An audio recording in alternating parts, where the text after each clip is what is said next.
Mi madre me eligió a mí en último lugar durante 15 años. Cada vez que había que escoger entre su novio y yo, la respuesta era él. Cada vez que yo necesitaba algo y él necesitaba algo, la respuesta era él. 15 años de decisiones acumuladas, una encima de la otra, que me enseñaron muy claramente cuál era mi lugar en la lista de prioridades de mi propia madre.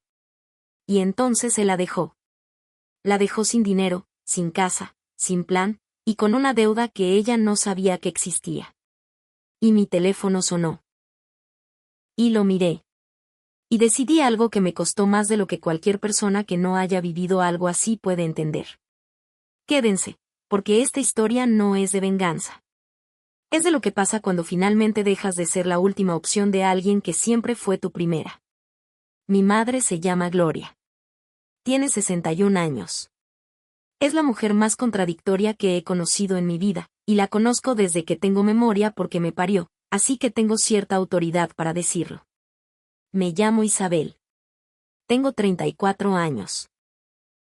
Soy diseñadora de interiores. Trabajo de manera independiente desde hace 6 años. Vivo en Ciudad de México en un departamento que renté sola desde los 24 porque a los 24 entendí que necesitaba salir de la dinámica de la casa de mi madre para poder ser una persona funcional.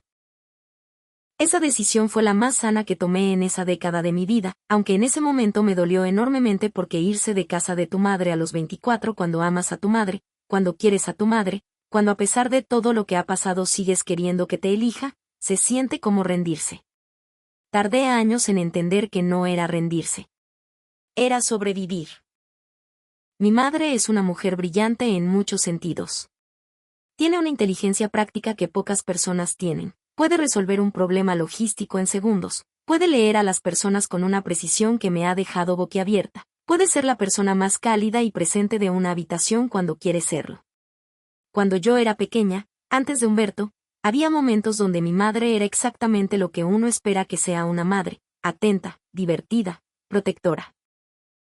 Hacíamos pasteles los sábados. Veíamos películas los viernes con palomitas caseras. Me enseñó a leer antes de que entrara a la escuela porque decía que las niñas que saben leer llegan al mundo con ventaja.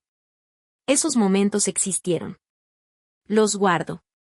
No los invento para que la historia sea más complicada de lo que es. Existieron de verdad y fueron reales y los quiero. Mi padre no estuvo en el cuadro desde que yo tenía 5 años.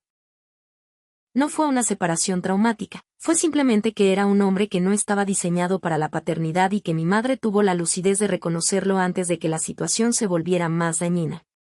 Se fueron separando de manera gradual y para cuando yo tenía 7 años él era una figura que aparecía en Navidad y en mi cumpleaños con un regalo que nunca era del todo lo que yo hubiera querido pero que era suficiente, para que yo no lo odiara. Eso es lo que soy capaz de decir de él con honestidad. Mi madre y yo fuimos un equipo durante esos años. No teníamos mucho dinero pero teníamos estructura. Ella trabajaba en una empresa de seguros, tenía un sueldo estable, pagaba el departamento donde vivíamos que era rentado pero digno, y me daba lo que necesitaba para la escuela y para vivir sin lujos pero sin carencias. Éramos dos. Funcionábamos. Humberto llegó cuando yo tenía 19 años. Humberto tenía 52 años cuando mi madre lo conoció. Ella tenía 46. Se conocieron en una reunión de exalumnos de la preparatoria, de esas que la gente organiza cada 10 años con la esperanza de que el tiempo haya sido más amable con ellos que con los demás. Humberto había sido compañero de generación de mi madre, habían tenido un coqueteo brevísimo a los 16 que no había llegado a ningún lado. Y 40 años después se reencontraron en un salón de eventos con música de los 80 y algo que mi madre describió, con esa capacidad suya de hacer que todo suene poético, como la sensación de reconocer a alguien que siempre debiste haber conocido mejor. Le creí cuando me lo contó. Tenía 19 años y era suficientemente romántica como para pensar que eso era hermoso. El primer año con Humberto fue, hay que ser justa, relativamente tranquilo. Él venía a la casa, cenábamos los tres a veces, era educado conmigo, me preguntaba por la universidad, tenía la cortesía básica de un hombre que quiere quedar bien con la hija de la mujer que le gusta. No había señales de alarma obvias. O había señales de alarma que yo no sabía reconocer todavía porque tenía 19 años y no tenía el vocabulario para nombrar lo que estaba viendo. Lo que sí noté ese primer año fue algo que no supe articular en ese entonces, que cuando Humberto estaba en la casa, el espacio se reorganizaba alrededor de él. No de manera dramática, no con demandas explícitas. Simplemente que mi madre empezaba a cocinar lo que a él le gustaba, que los planes familiares empezaban a girar alrededor de su disponibilidad, que las conversaciones en la mesa derivaban hacia temas que él encontraba interesantes. Era sutil. Era el tipo de cosa que si lo describe suenas exagerada porque ninguna pieza individual parece importante. Pero en conjunto era una reorientación completa del centro de gravedad de la casa. Yo era universitaria y estaba fuera la mayor parte del día. Me dije que era normal, que mi madre tenía derecho a una relación, que yo debería alegrarme por ella. Me alegré. O intenté alegrarme.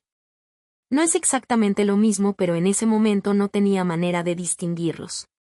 El primer momento donde entendí claramente que había una jerarquía establecida fue cuando tenía 20 años. Era fin de año, diciembre, y mi madre y yo teníamos una tradición de pasar la Nochevieja juntas, solo las dos, con champaña barata y el programa de televisión de las 12 y la llamada a las personas que queríamos al filo de la medianoche. Era una tradición pequeña pero era nuestra, de los años en que éramos equipo. Ese diciembre, 3 semanas antes de fin de año, mi madre me dijo que Humberto la había invitado a pasar la Nochevieja con su familia en Cuernavaca. Que iban a ir. Que yo podría ir con ellas. Le pregunté si eso significaba que nuestra tradición no iba a ocurrir.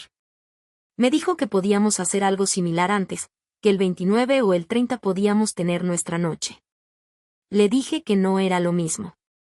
Me dijo que entendía pero que era importante para Humberto que ella estuviera con su familia en esa fecha. No protesté mucho.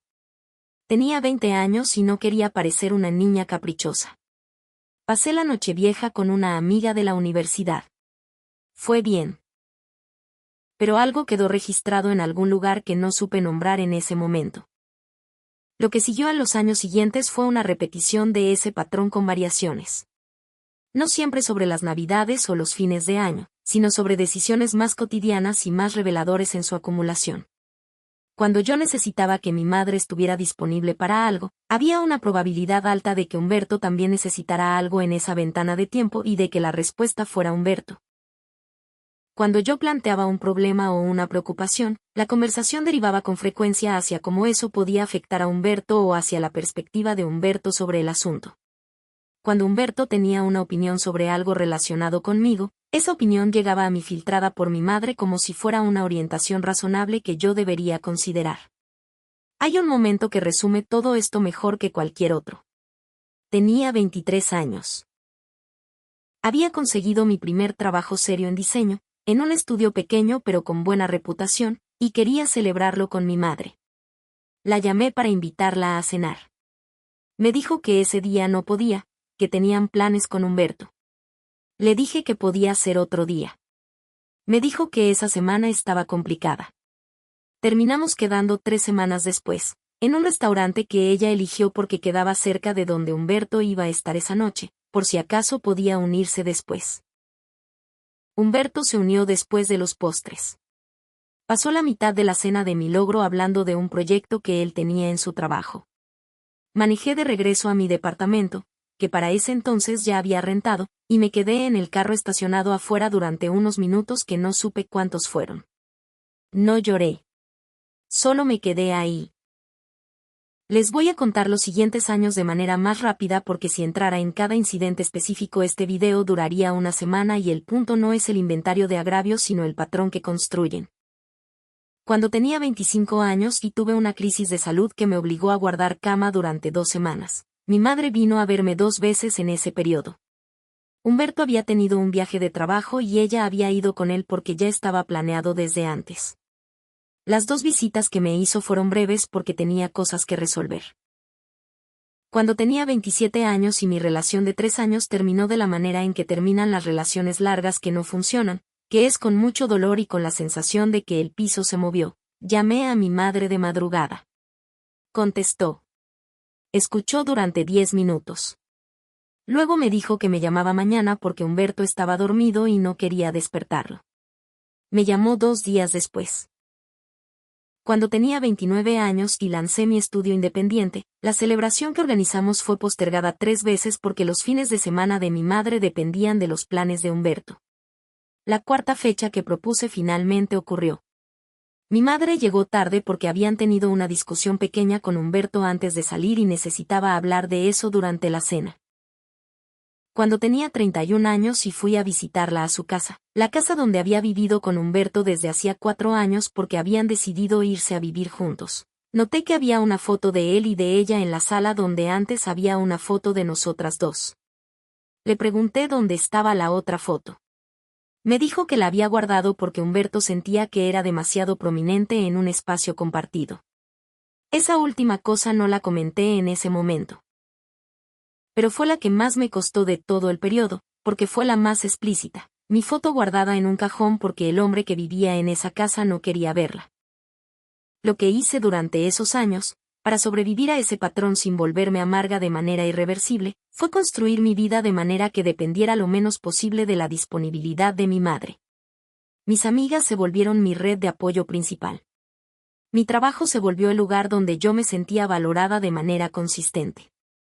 El departamento que rentaba se volvió el espacio donde yo era el centro, no una variable en los planes de alguien más. No lo hice por estrategia. Lo hice porque era la única manera de estar bien. Sería fácil, y tentador, contar esta historia como si yo hubiera sido una víctima pasiva que simplemente aguantó en silencio durante 15 años. No es así. Tuve conversaciones con mi madre sobre esto. Varias. No todas resultaron en nada, pero las tuve. La primera conversación seria fue cuando tenía 22 años.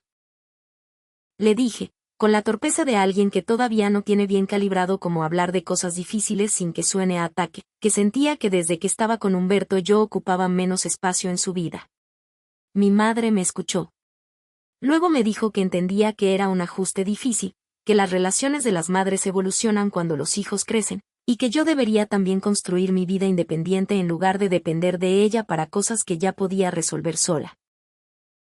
Esa respuesta me dejó sin palabras durante un momento porque desplazaba completamente el asunto. Yo no le estaba pidiendo que dependiera de ella para cosas prácticas. Le estaba diciendo que me sentía menos importante. Y la respuesta que recibí fue una sugerencia de que me volviera más autónoma, La segunda conversación fue cuando tenía 25. Después de la crisis de salud. Le dije que cuando estuve enferma había necesitado que estuviera más presente y que no lo había estado. Mi madre se defendió, había venido 2 veces, había llamado todos los días, había mandado comida con una vecina. Todo eso era verdad. También era verdad que el viaje con Humberto había ocurrido en medio de mi enfermedad y que eso me había dolido. Le dije las 2 cosas. Me dijo que Humberto también necesitaba cosas de ella y que una relación funciona cuando los dos se apoyan mutuamente. No le dije lo que pensé en ese momento, que era, yo soy tu hija y él es tu novio y si tienes que elegir entre una hija enferma y un novio con un viaje de trabajo planeado, la respuesta debería ser obvia. No lo dije porque en ese momento todavía creía que si lo decía de manera muy directa iba a perder algo que no quería perder. La tercera conversación fue cuando tenía 28 años y fue la más honesta que tuve, quizás demasiado honesta para el nivel de resistencia que yo tenía en ese momento para recibir su respuesta. Le dije que sentía que en el orden de prioridades de su vida yo quedaba después de Humberto de manera consistente, y que eso me había afectado de maneras que eran difíciles de describir pero que eran reales. Mi madre se quedó en silencio un momento. Luego me dijo que yo era su hija y que siempre iba a serlo, que eso nunca cambiaba. Que Humberto era su pareja y que eso también era real e importante. Que no entendía por qué yo no podía aceptar que podía querer a los dos. Le dije que no le pedía que eligiera entre querernos. Le pedía que cuando había una situación concreta donde uno de los dos necesitaba más, que me considerara como la primera opción ocasionalmente. Me dijo que eso no era justo para Humberto. Ahí terminó esa conversación. Y yo entendí algo que no había querido entender antes, que no había manera de decir lo que yo necesitaba decir, que ella estuviera dispuesta a escuchar completamente mientras Humberto siguiera siendo lo que era para ella. Tengo que ser justa y decir que Humberto no era un monstruo de película. No era violento, no era grosero, No era el tipo de hombre que te grita o que controla de manera obvia. Era algo más sutil y en algunos sentidos más complicado de nombrar. Era un hombre que necesitaba ser el centro. No de manera declarada, no con exigencias explícitas, sino de esa manera pasiva y constante que tienen algunas personas de reorganizar los espacios alrededor de ellas sin pedir permiso. Cuando él estaba en una habitación, la conversación derivaba hacia sus opiniones. Cuando él tenía un plan, ese plan se convertía en el plan. Cuando él estaba de mal humor, ese mal humor era el clima de la casa. Y mi madre, que era una mujer inteligente y capaz y que había criado a una hija sola durante años con competencia y con gracia, se volvía más pequeña en su presencia. No de manera que ella reconociera, estoy segura de eso. Pero yo lo veía desde afuera con la claridad de quien no está dentro del sistema y puede ver cómo funciona. Lo que Humberto hacía con el dinero también fue volviéndose visible con el tiempo, aunque yo no tuve el cuadro completo hasta mucho después.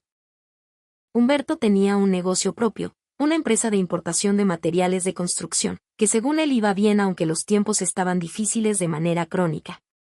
Cuando mi madre y él empezaron a vivir juntos, Humberto propuso que mi madre aportara una parte de su sueldo mensual al fondo común de la casa. Mi madre, que ganaba bien en la empresa de seguros donde llevaba años, empezó a hacerlo. Lo que yo no supe hasta después era que ese fondo común era básicamente una cuenta de Humberto donde el dinero de mi madre se mezclaba con el de él y desde donde se pagaban gastos que no siempre eran transparentes. Mi madre nunca me dijo todo esto en ese tiempo. Me enteré por fragmentos, por comentarios sueltos, por cosas que se le escapaban cuando hablábamos de otros temas. Nunca tuve el cuadro completo porque ella nunca me lo dio completo. Creo que porque dárselo habría implicado reconocer cosas que en ese momento no podía reconocer. El último año de la relación de mi madre con Humberto fue diferente a los anteriores de maneras que yo noté pero que no supe interpretar completamente en el momento.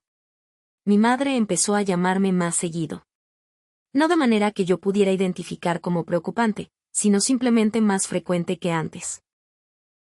Conversaciones que antes duraban 10 minutos empezaron a durar 30.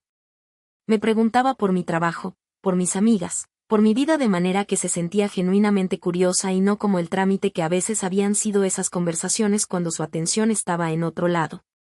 Una vez me dijo, en una de esas llamadas más largas, que a veces extrañaba cuando éramos solo nosotras dos. Lo dijo de pasada, como si fuera una observación pequeña, y luego cambió el tema. Yo lo guardé sin saber qué hacer con ello. También hubo 2 momentos donde me pidió dinero prestado.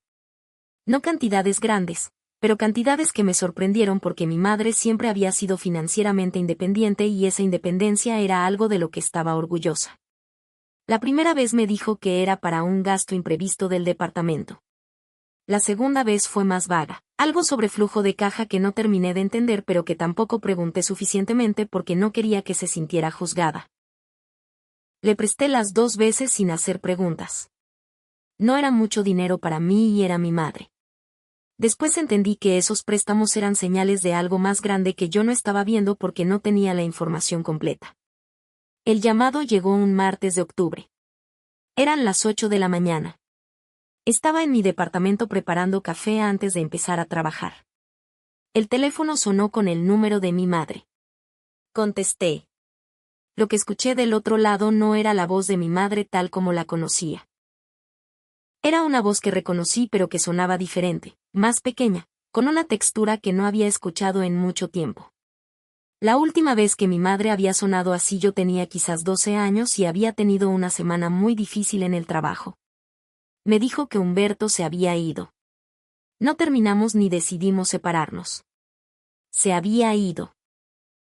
Con sus cosas, con acceso a la cuenta del fondo común que había vaciado antes de irse, con la llave de la casa que era de él, con planes que claramente llevaba tiempo preparando porque la manera en que lo organizó no era la de alguien que toma una decisión impulsiva. Le pregunté cuándo. Me dijo que había descubierto el viernes que él había sacado el dinero de la cuenta conjunta. Que el sábado había intentado hablar con él y él le había dicho que la relación había terminado. Que el domingo se había ido mientras ella estaba en el supermercado. Que había tardado hasta el martes en llamarme porque había pasado esos días intentando entender qué había pasado. 3 días sola con eso. No me había llamado durante 3 días. Eso también lo noté. Lo guardé para después. Le pregunté cuánto dinero había en esa cuenta. Me dijo una cantidad que me hizo cerrar los ojos durante un segundo porque era significativa y porque era plata de mi madre acumulada durante años de aportes mensuales que Humberto había tenido acceso a retirar sin restricción. Luego me dijo algo más. Que la casa donde vivían, que ella creía que habían rentado juntos y cuya renta compartían, estaba a nombre de Humberto solamente. Que él había firmado el contrato de renta al inicio. Que eso significaba que él podía terminar el contrato y que ella tendría que salir. Tenía 2 semanas para desocupar. Aquí es donde la historia se vuelve lo que de verdad quiero contarles. Cuando mi madre me contó todo eso ese martes por la mañana, lo primero que sentí fue un impulso muy reconocible: ir a su casa, resolver, arreglar, ser la hija que aparece cuando hay una crisis porque eso es lo que hacen los hijos que quieren a sus madres. Ese impulso fue inmediato y fue real. Y luego pasaron aproximadamente 15 segundos en los que el impulso coexistió con otra cosa, la memoria. No de manera abstracta ni de manera rencorosa, sino de manera muy concreta y muy específica. La memoria del día que estuve enferma y ella fue a un viaje. La memoria de la cena de mi primer trabajo. La memoria de mi foto guardada en un cajón. La memoria de 3 conversaciones donde le dije lo que necesitaba y recibí respuestas que protegían a Humberto. La memoria de 15 años de decisiones acumuladas que me habían dicho, con una consistencia que no admitía interpretación diferente, cuál era mi lugar en su lista. No fui ese martes. No fui ese martes ni ese miércoles ni ese jueves. Le dije por teléfono que lo sentía mucho. Le dije que entendía que era una situación muy difícil. Le dije que si necesitaba hablar podíamos hablar. Y le dije que en ese momento yo tenía compromisos de trabajo que no podía cancelar, que era verdad, y que estaría disponible para hablar pero que no podía ir. Mi madre dijo que entendía. Con una voz que me dijo que no entendía completamente pero que no tenía posición para decirlo. Colgué y me senté en la silla de mi escritorio durante un rato que no sé cuánto fue. No estaba bien del todo. No estaba celebrando. Pero tampoco estaba haciendo lo que había hecho durante 15 años, que era reorganizar mi vida y mi agenda y mis necesidades alrededor de lo que ella necesitaba en el momento en que lo necesitaba. Eso fue diferente. Y diferente era lo que necesitaba hacer. Las semanas que siguieron fueron complicadas de navegar y quiero ser honesta sobre eso porque sería fácil contar esta historia como si la decisión de no estar disponible inmediatamente hubiera sido fácil o hubiera venido sin costo. No fue así. Mi madre me llamó varias veces durante esas semanas. No de manera agresiva ni con reclamos explícitos, lo cual en cierta forma habría sido más fácil de manejar. Lo hacía con una vulnerabilidad que era genuina y que me costaba escuchar porque yo quiero a mi madre, eso nunca ha cambiado, y escuchar a alguien que quieres en un momento de dolor real mientras deliberadamente no corres a resolverlo es una de las cosas más difíciles que he tenido que hacer. Hablábamos. Escuchaba. Le hacía preguntas sobre qué opciones tenía, qué recursos tenía disponibles, qué personas de su entorno podían ayudarla. No la ignoraba. No desaparecí. Pero tampoco me convertí en la solución. Y aquí está lo que descubrí en ese proceso: mi madre tenía más recursos de los que había asumido que tenía. Tenía amigas de años que aparecieron de maneras que yo no esperaba. Tenía una compañera de trabajo que le ofreció quedarse en su casa durante el periodo de transición. Tenía ahorros propios, separados de la cuenta conjunta con Humberto, que eran suficientes para un par de meses de renta. Tenía, en resumen, una red que existía y que funcionaba cuando ella se apoyó en ella porque yo no estaba corriendo a ser la primera línea. No digo esto para quitarle peso a lo que estaba viviendo. Lo estaba viviendo de verdad y era difícil de verdad. Lo digo porque en 15 años de asumir que yo era la solución disponible más inmediata, ninguna de las dos habíamos explorado suficientemente qué más existía. Hubo una conversación telefónica, aproximadamente 3 semanas después del martes de octubre, donde mi madre me dijo algo que no esperaba. Me dijo que había hablado con su amiga Consuelo, una mujer que la conocía desde hacía 20 años, y que Consuelo le había dicho cosas sobre la relación con Humberto que mi madre había procesado durante días. Le pregunté qué le había dicho. Me dijo que Consuelo le había dicho que desde que estaba con Humberto ella había cambiado, que se había vuelto más pequeña, que las personas que la conocían antes de él habían notado algo que no sabían cómo decirle. Le pregunté si ella creía que eso era verdad. Hubo un silencio largo. Luego dijo, creo que sí. Fue la primera vez en 15 años que mi madre reconoció algo de eso. No todo, no de la manera completa que yo habría necesitado escuchar para sentir que había un cierre real. Pero fue algo. 6 semanas después del martes de octubre, le pedí a mi madre que se viera conmigo. No por teléfono. En persona. En un lugar neutral, un café que ninguna de las dos frecuentaba, donde pudiéramos hablar sin que ninguna de las dos se sintiera en territorio de la otra. Llegué antes que ella. Pedí café. Cuando llegó se veía diferente a como se había visto en los últimos años, sin el arreglo cuidadoso que siempre llevaba, con algo en la cara que era más honesto que su apariencia habitual. Menos pulida y más real. Se sentó. Pedimos las dos. Y luego le dije que quería tener una conversación que llevábamos mucho tiempo postergando, que no iba a ser una conversación cómoda, y que la estaba teniendo no para hacerle daño sino porque la quería y porque la única manera de que tuviéramos una relación real en adelante era decir las cosas reales. No reproduciré cada cosa que se dijo porque hay partes que pertenecen a ese café y a nosotras dos. Pero sí voy a contarles los puntos centrales porque son los que importan para quien esté viendo esto. Le dije que durante 15 años me había sentido en último lugar en su lista de prioridades de manera consistente. Le di ejemplos concretos, no como catálogo de reclamos sino como evidencia de un patrón. Le dije que lo había intentado comunicar en varias conversaciones y que las respuestas que había recibido me habían dicho que mientras Humberto estuviera en el cuadro, esa situación no iba a cambiar. Le dije que cuando ella me llamó el martes de octubre yo había sentido el impulso inmediato de ir a resolver y que había elegido no hacerlo. Que no era castigo.